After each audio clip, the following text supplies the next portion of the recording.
Warahmatullahi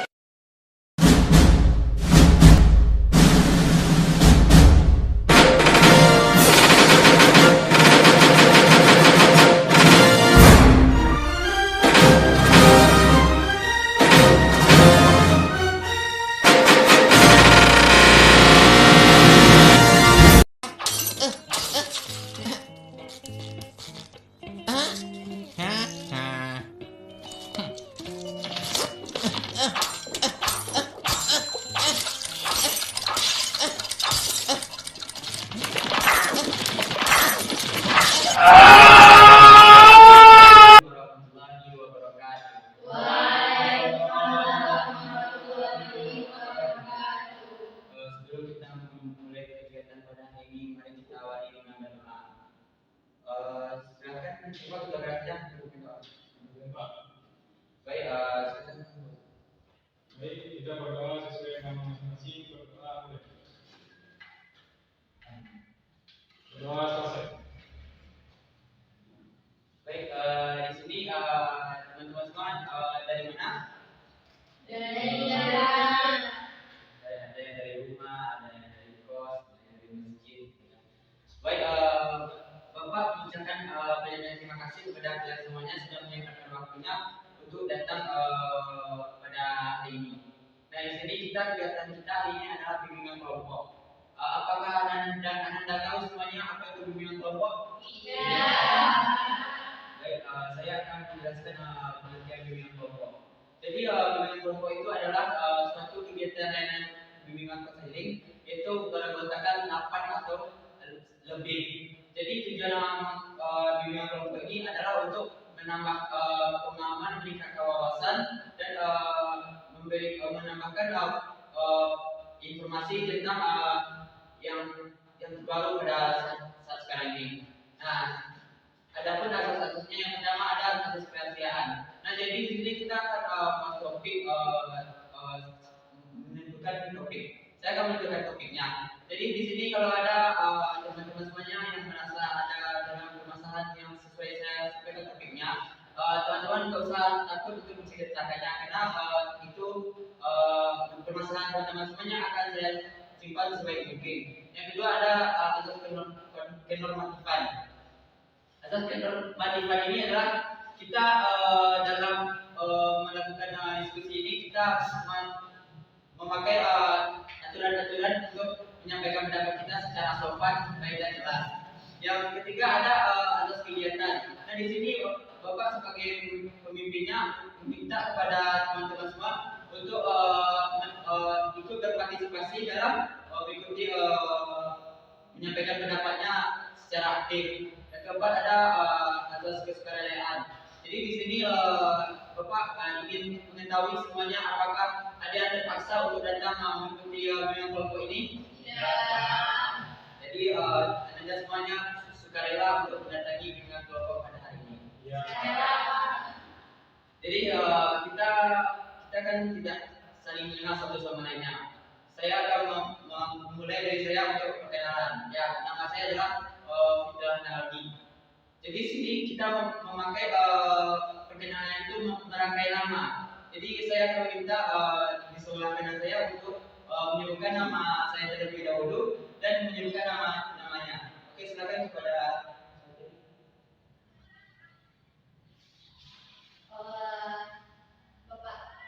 Bapak Ray, kenalkan nama saya Arum.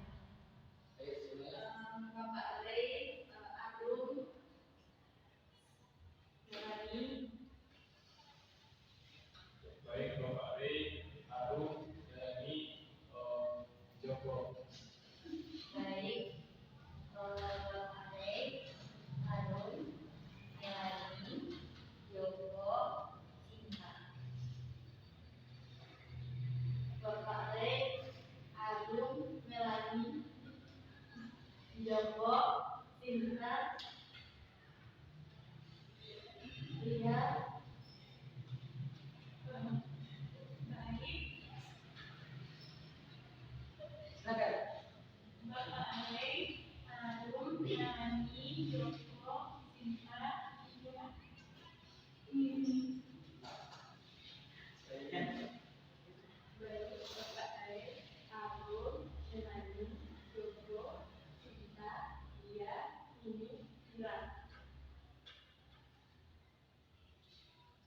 ini kan tidak mengenal satu sama lainnya. Saya pernah mendengar sebuah pepatah, tak kenal maka tak sayang.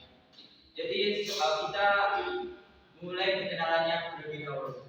Di perkenalan ini kita langsung menyebutkan rangkaian nama, tapi menyebutkan warna kesukaannya. Seperti saya contohkan ya, nama saya Fitra Himaldi, warna kesukaan saya adalah warna krim. Nanti dilanjutkan sama yang sebelahnya menyebutkan nama saya, warna kesukaan, dan namanya dan warna kesukaannya. Saya akan memulai dari sebelah kanan saya. Saya warna kesukaan warna krem, Adun warna kesukaan warna hitam, Bapak Ray warna kesukaan krem, Arun warna kesukaannya ungu, juga hitam, Amin kesukaannya warna merah. Baik, Bapak Ray suka warna krem, aku suka warna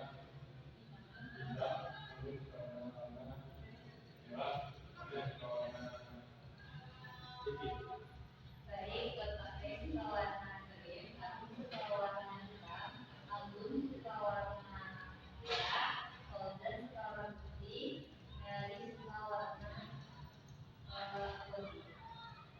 Bapak Ray suka warna krem, Agun suka warna hitam, Amin suka warna merah, Fauzan suka warna putih, Mary suka warna abu, Fatma suka warna putih. Baik, Bapak Ray suka warna krem, Amin suka warna hitam, Amin suka warna merah, Fauzan suka warna putih, Mary suka warna abu, Fatma suka warna dompet, Mia suka warna pink. Baik, Bapak Ray suka warna biru, Amin suka warna hitam, Amin suka warna merah, Fauzan suka warna putih, Melania suka warna abu-abu, Fatma suka warna dompet, Cia suka warna pink, Vira suka warna biru. Baik, Bapak Ray suka warna krim, Arman suka warna hitam, Amin suka warna merah, Fauzan suka warna putih, Melania suka warna abu-abu, Fatma suka warna dompet, Cia suka warna pink, Vira suka warna biru, Rumusha suka warna hijau. Baik, setelah ini semoga bisa lebih akrab ke depannya. Baik, di sini saya akan mengulangi tujuan dalam bimbingan kelompok ini. Tujuannya itu adalah untuk menambahkan pemahaman, meningkatkan wawasan, dan mengetahui tentang topik-topik yang sederhana pada saat sekarang ini. Yaitu dalam bimbingan kelompok ini ada topik tugas dan topik bebas. Nah, di sini apakah adik-adik semuanya sudah siap untuk melaksanakan bimbingan kelompok pada hari ini? Siap. Apakah adik-adik merasa agak sempit atau kurang nyaman terhadap duduknya? Tidak. Ya, ada dua topik, yaitu ada topik tugas dan topik bebas. Nah, di sini saya akan memilih topik tugas karena pada masa sekarang ini banyak mengambil di sekolah-sekolah ini seperti kenakalan remaja. Jadi topik yang saya akan angkat ini tentang bullying. Saya minta kepada adik-adik semuanya untuk mengemukakan pendapatnya apa itu bullying. Siapa yang tahu? Kepada Ahmad. Baik, jadi Pak, manusia muda, menurut saya bullying merupakan satu tindakan kejam antara bersama maupun dengan seluruh tahapan karena tindakan ini akan menyebabkan kecacatan fisik, kecacatan mental, yang mengakibatkan korban bullying ini akan terhambat perkembangannya maupun potensi yang ada dalam dirinya. Karena bullying ini sering terjadi di sekolah, di luar sekolah, di keluarga, bahkan di ruangan itu penjara. Pernah saya dengar informasi tentang kasta di penjara ini, orang yang paling rendah kastanya adalah orang yang melakukan kejahatan. Jadi di dalam kasta ini, yang paling rendah ini akan didiskriminasi oleh kasta-kasta tertinggi, misalnya kasta yang masuk penjara karena narkoba, karena pengedar dan lain-lain.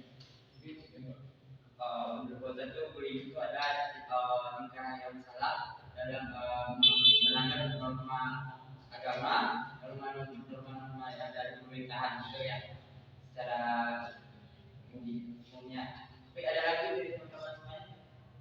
Ada saudari? Bullying adalah perilaku agresif yang dilakukan secara berulang-ulang terhadap seseorang yang lemah. Perilaku ini bertujuan untuk menyakiti, mengintimidasi, dan mengendalikan korban. Oke, menurut saudari, bullying itu adalah tindakan agresif yang menurut perilakunya mengulangi dan mengintimidasi seseorang itu menghina atau segala macamnya. Baik, di sini ada yang tahu apa faktor penyebab terjadinya bullying di sekolah itu? Siapa yang tahu?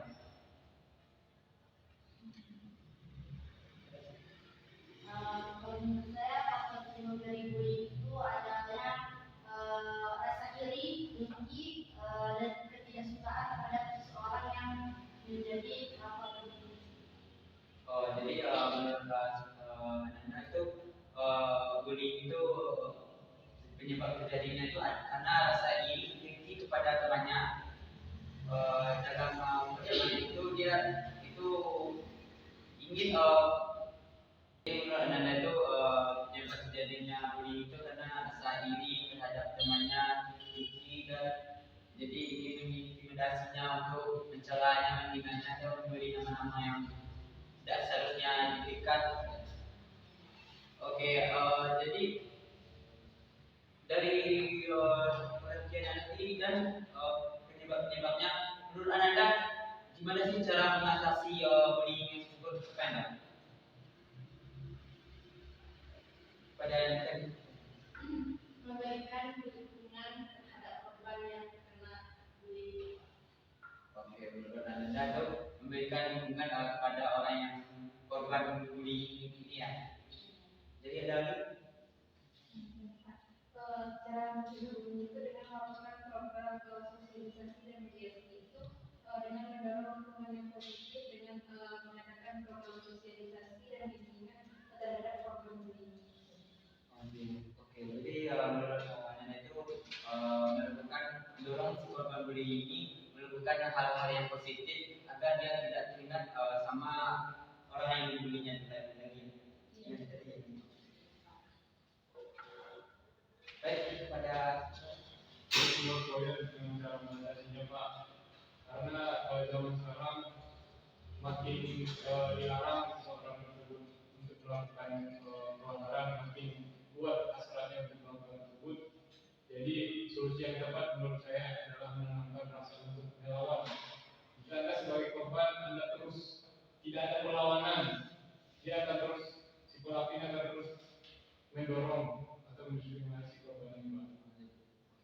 jadi menurut Ananda cara mengatasinya itu dengan melawan ataupun kita tidak boleh bersikap lemah dalam orang yang membuli kita itu si pelaku ini. Kita harus melawannya agar kita tidak ditindas terus menerus. Gitu.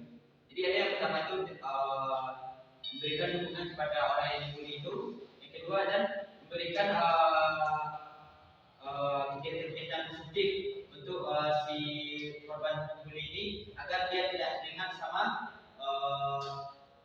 kejadian orang yang membulinya. Yang ketiga juga ada kita harus melawan si pelaku pembuli ini agar kita tidak diintimidasi secara terus-menerus gitu ya. Dari materi yang telah kita bahas tadi tentang apa itu bullying, apa itu faktor penyebabnya, dan apa saja cara mengatasinya. Adakah dari semuanya ini ingin menyimpulkan tentang materi kita pada hari ini?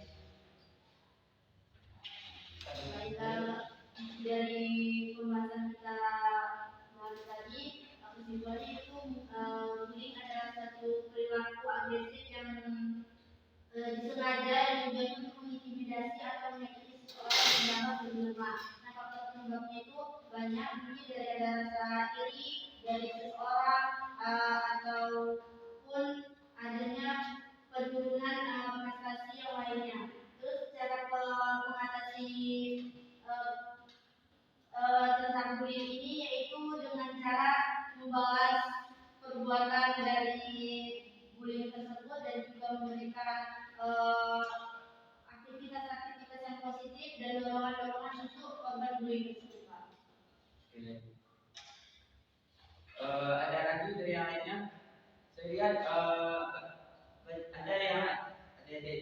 tidak aktif.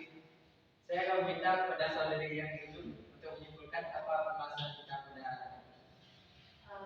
Jadi bullying itu adalah satu tindakan yang kejam yang dapat merusak mental seseorang atau korbannya, serta faktor penyebabnya itu bisa jadi keinian terhadap korban atau kurangnya rasa dari pelaku ke korban. Terus cara mengatasinya bisa dengan melakukan penyuluhan atau sosialisasi dan juga dapat memberikan penekanan atau wawasan yang lebih kepada si pelaku untuk mengatasi. ini jadi sudah tahu ya tentang apa itu bullying itu, cara mengatasinya dan faktor penyebabnya. Jadi sini saya sebagai pemimpin kelompok ingin mengetahui apa sih perasaan adik-adik mengikuti bimbing kelompok tentang topik bullying ini. Saya memulainya dari sebelah kiri saya. Baik Pak, terima kasih. Perasaan saya setelah mengikuti bimbingan kelompok ini dengan topik bullying, saya merasa senang dan mendapat pengetahuan baru Pak. Kalau misalnya bagaimana sih cara mengatasi bullying.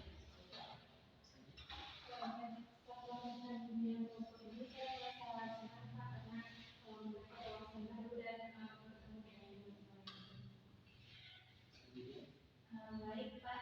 Jadi perasaan saya setelah mengikuti bimbingan kelompok ini, saya merasa senang karena saya lebih mengetahui lebih dalam lagi tentang apa itu bullying dan faktor penyebabnya serta tindakan apa yang harus kita lakukan terhadap bullying ini Pak.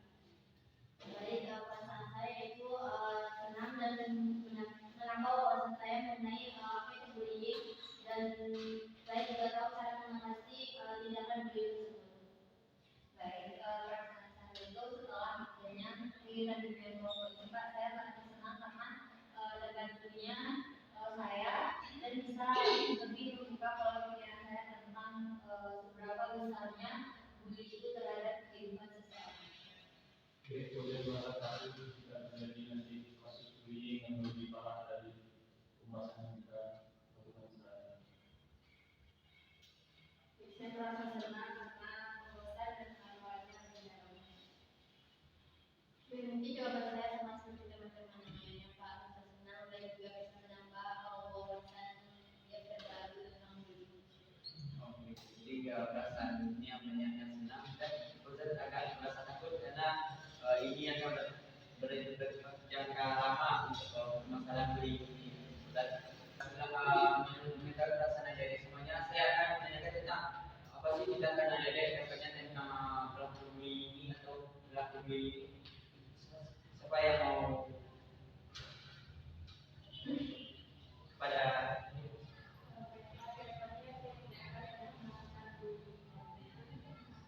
jadi Anda akan tidak akan pernah melakukan bullying tadi.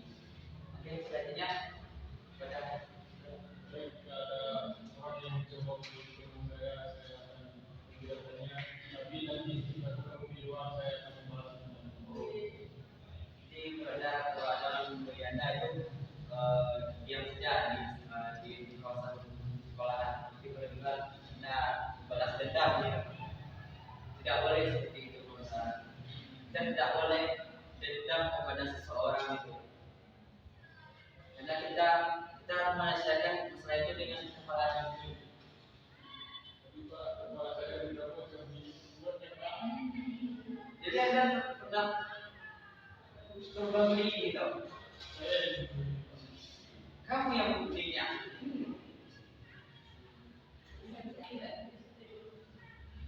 Besok-besoknya kamu tidak boleh seperti itu, Ustaz. Pembahasan tentang bullying di Ustaz. Apa itu bullying, apa itu penyebabnya, dan apa cara mengatasinya. Dari materi yang kita bahas ini, Ustaz tidak boleh lagi melakukan perilaku bullying itu karena itu sangat merugikan bagi Fauzan dan bagi teman-teman semuanya gitu. Nanti Fauzan punya adik kelas, nanti dia menunjukkan perilaku Fauzan itu sangat tidak baik. Jadi saya Bapak mau Fauzan itu berubah untuk kedepannya. Bisa dipahami Fauzan? Tentang pengertian bullying, tentang penyebabnya dan juga cara mencegahnya. Dan di sini saya akan membahas tentang kontrak. Jadi di sini kapan waktu yang tepat untuk kita membahas topik selanjutnya di pemilihan kelompok berikutnya? Ada opsi? Saya rasa di pertemuan pertama dan terakhir karena menurut saya sudah selesai masalah ini, Pak. Opsi Pak, opsi lagi Pak. Silakan. Gimana kalau hari Senin depan adalah Hari Senin depan di waktu yang sama. Oke, selanjutnya. opsi Pak izin memberikan di minggu depan di waktu yang sama di jam 8 pagi. Jadi minggu yang sama di 16 Minggu. Menurut saya kita melakukan BKP di hari yang sama di jam yang sama mungkin tapi dengan topik yang berbeda. Jadi di waktu yang sama, di jam yang sama, tapi kita akan membahas topik yang berbeda. Oke, silakan tanya. Saya setuju dengan Setuju hari yang sama, di jam yang sama dan topik yang berbeda. Jadi di hari Seninnya. ya. Untuk mengakhiri pertemuan kita hari ini kita mengucapkan hamdalah. Saya mohon maaf kalau ada kata-kata saya yang tidak enak didengar dan tidak sepantasnya untuk didengar. Saya akhiri dengan assalamualaikum warahmatullahi wabarakatuh.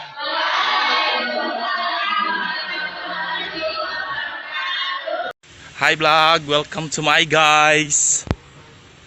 Shout down.